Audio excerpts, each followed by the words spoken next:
નમસ્તે ગુજરાત, આપ જોઈ રહ્યા છો સંદેશ ન્યૂઝ અને આપની સાથે હું છું લખમા। સમાચારોની શરૂઆત કરીએ।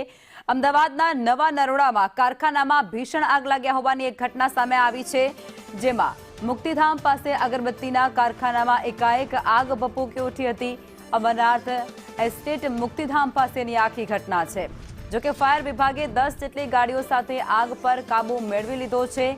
એમસીના 2 જેસીબી મશીન સાથે ફાયરની ટીમ તાત્કાલિક ત્યાં પહોંચી હતી અને તેમના દ્વારા સતત પાણીનો મારો ચલાવી લેવામાં આવ્યો અને ત્યારબાદ આગને કાબૂમાં પણ લેવામાં આવી છે।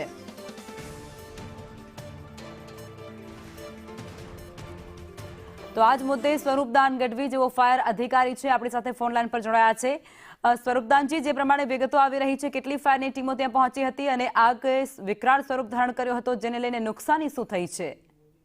આશરે રાતના 11:30 આસપાસ અમને ફાયર કોલ મળેલો કે નરોડા મુક્તિધામ સ્મશાનની પાસે એક એસ્ટેટમાં અગરબત્તીના કારખાનામાં આગ લાગી છે।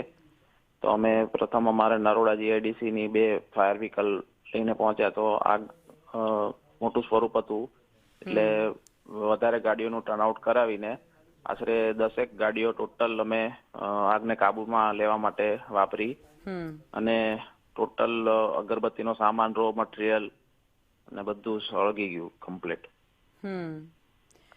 ફાયરના જવાનો ત્યાં પહોંચ્યા હતા, તેમની સંખ્યા કેટલી હતી અને કેટલી કલાક સુધી ભારે જહેમત કરવી પડી હતી? 35 થી 40 ફાયર કર્મીઓએ ભારે જહેમતથી આગને કાબૂમાં લીધી। જી બિલકુલ, આપ જોડાયા તે બદલ આપનો આભાર।